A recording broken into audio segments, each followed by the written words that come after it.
Vocês não vão acreditar, o Pazuello quase desmaiou na sessão que ele estava prestando os depoimentos. Ele quase desmaiou, ele passou mal, quase desmaiou. A sessão teve que ser suspensa, vai ser retomada amanhã, às 9 horas da manhã. Uma situação patética, ridícula, de um homem que sou militar, mas é um covarde. Porque ele já tinha fugido do primeiro depoimento, arrumando uma desculpa esdrúxula que havia tido contato com pessoas que estavam com Covid. E agora?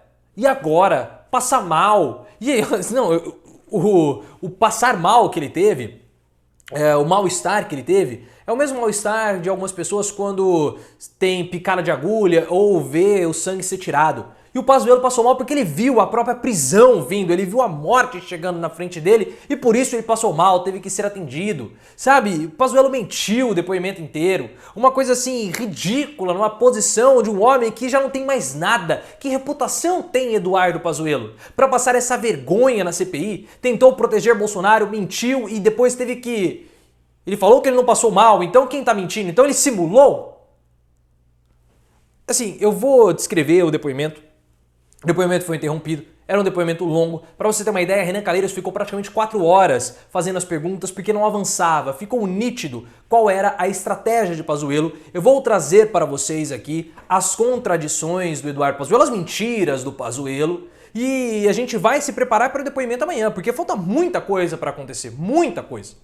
Tem muitos senadores importantes que precisam ali fazer as suas perguntas. E esse tempo que eles vão ter a mais é muito pior para Pazuello, muito ruim para Bolsonaro, porque eles vão conseguir levantar as contradições de Pazuello no depoimento de hoje e eles vão poder perguntar para ele, trazer mais esclarecimentos. Vai ter desmaio. Amanhã vai ter desmaio. Não vai ser possível. Pazuello vai desmaiar. O que a gente precisa ter é muito claro que a CPI, ao longo dessas 7 reuniões, ela tem uma linha de atuação. Não sei se isso é, como posso dizer, ensaiado, mas é como está se comportando. O Renan Calheiros, como relator, ele tem mais tempo para fazer as perguntas. Então, ele esgota todas as perguntas e ele abre praticamente todas as contradições. Então, ele espalha tudo na mesa. E aí depois, o senador Randolph Rodrigues, ele começa a juntar e ele faz o raciocínio lógico traçando uma linha do tempo. Ele tem sempre feito isso. E por fim, o senador Alessandro Vieira, que é praticamente um sniper, ele vem e faz as perguntas pontuais, que são as perguntas precisas para fechar ali praticamente o relatório. Então sempre fiquem de olho nesses 3 senadores. Renan Calheiros, porque ele é o relator, Randolph Rodrigues e o senador Alessandro Vieira. Randolph e Alessandro vão falar amanhã e é muito importante a participação desses dois. A estratégia do Eduardo Pazuello, que tinha o habeas corpus para ficar em silêncio, e ele usou só no final, quando a sessão havia sido suspensa porque começou a ordem do dia no Senado. Ele falou que ele ia responder todas as perguntas. Mas qual foi a estratégia do Eduardo Pazuello? Fazer um diz-que-me-disse. Então ele era extremamente prolixo, nunca era direto, era prolixo, perguntava assim, olha, você comprou vacina, Pazuello? Então, a vacina, ela foi produzida lá atrás, com a varíola, aí você tem a agulha, mas a agulha, ela foi inspirada para injetar nos dentes das serpentes, das víboras. Então ele começava a ser redundante, começava a enrolar, fazer um embromation para arrastar a CPI. Ele disse que iria responder todas as perguntas, mesmo tendo habeas corpus, mas ele não respondeu. E às vezes que ele respondeu, ele mentiu para a CPI. É claro que ele não vai ser preso, porque tem todo ali uma certa compostura por parte dos senadores, mas ele vai se complicar. É óbvio que ele vai se complicar. E na hora que ele viu que as mentiras dele começaram a vir à tona, ele simulou ali o desmaio, começou a passar mal, sei lá. No início, eu estava encarando o depoimento dele como sendo um depoimento positivo para Bolsonaro, porque ele não estava alterando a voz, ele não estava sendo explosivo e, na minha percepção, estava sendo o melhor depoimento para o governo até o momento. Só que chegou em um determinado ponto, o jogo virou e virou o pior depoimento de todos para Bolsonaro, porque o ministro provocou ou disse coisas que o contradisseram, Eu fiz aqui uma lista de pontos em que o ministro mentiu ou caiu em contradição até o momento. E como eu falei, amanhã nós vamos ter as perguntas de Randolph Rodrigues e também do Alessandro Vieira. Situação complicadíssima para o Pazuello. Ele vai ter que simular outro desmaio. Eu até anotei aqui os pontos que Pazuello cometeu contradições. Mentiu. Todos os senadores estão falando de mentiras do Eduardo Pazuello. Primeiro ponto, ele disse que tinha autonomia e que nunca recebeu ordens de Bolsonaro. Isso é mentira, porque o próprio Pazuello, em vídeo, falou um manda e o outro obedece. E ele foi indagado sobre isso. E ele falou que isso que um manda e o outro obedece é apenas um jargão que é muito utilizado no exército. E essas histórias do Bolsonaro falando que não ia comprar vacina são coisas de Twitter. Nós temos que entender que há o Bolsonaro personagem, aquele que fala para o gado, e o Bolsonaro presidente. Quando o Bolsonaro está no Twitter ou faz uma declaração pública, é o Bolsonaro encantador do gado. E esse Bolsonaro não pode ser levado a sério. O próprio Pazuello deu a entender que o Bolsonaro não é alguém que deva ser levado a sério. Então essa fala de que um manda o outro obedece é um jargão que foi usado no Twitter. Então foi isso o que o Pazuello disse. Depois ele mentiu falando que o exército não distribuiu cloroquina, sendo que o exército distribuiu cloroquina. E outra coisa, esse é um ponto importante, não havia necessidade do Bolsonaro tentar intervir no Ministério da Saúde, como aconteceu com Taishi e Mandetta, porque o Pazuello tinha um alinhamento automático com o Bolsonaro. Automático. Não fazia a mínima diferença do Bolsonaro com o Eduardo Pazuello. A mentalidade dos dois era a mesma mentalidade preguiçosa. Isso era um ponto importante. Depois foi falado do Tratikov, que foi aquele aplicativo que sugeria tratamento precoce, que foi lançado em Manaus.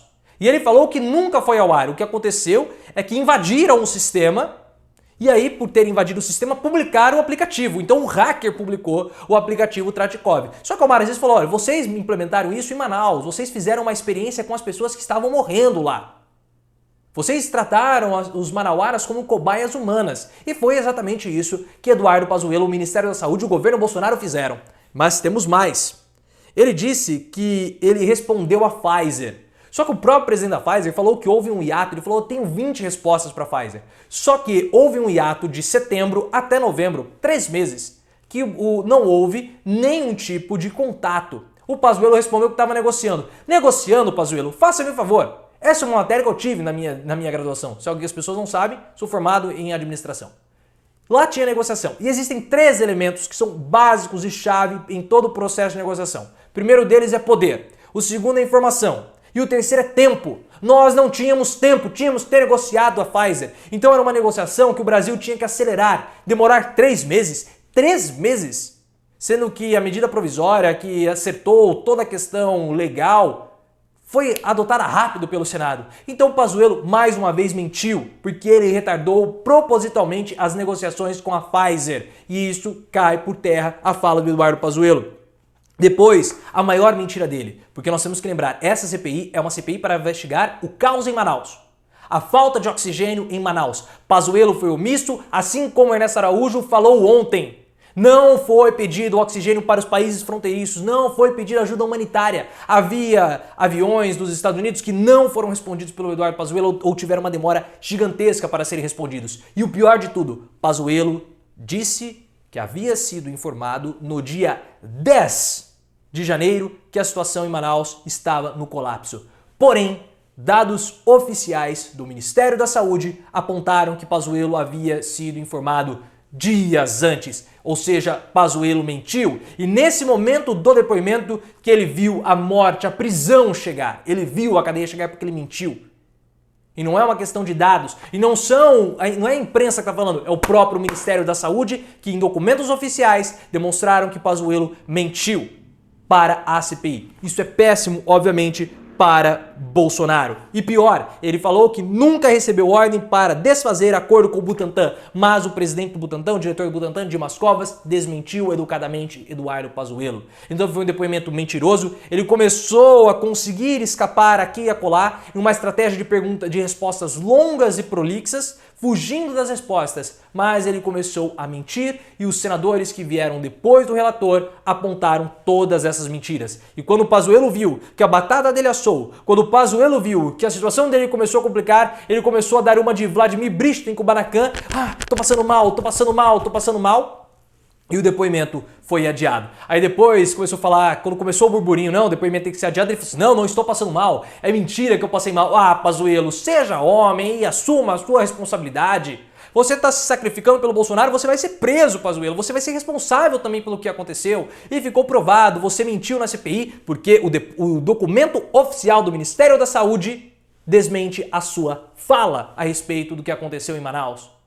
É uma vergonha, Eduardo Pazuello. Que vergonha, que fundo do poço que o nosso país chegou. No fundo do poço que é o governo Bolsonaro. Pode ser que o Bolsonaro, por força da oposição, porque a oposição aparentemente não quer que o Bolsonaro saia do governo, pode ser que o Bolsonaro até vá para 2022, mas ele não vai vencer a eleição e Bolsonaro vai ser preso, assim como Eduardo Pazuello. Ambos precisam ser julgados em um tribunal penal internacional. Mas amanhã nós temos mais e voltaremos aqui no YouTube para comentar mais o depoimento de Eduardo Pazuello. Será que ele vai continuar mentindo? Estou ansioso para ver a oitiva com participação principalmente de Alessandro Vieira e também do Ranulfo Rodrigues. Deixe aqui os seus comentários, me siga no Instagram, canal Profiléu, e no Twitter, @ProfiléuOficial.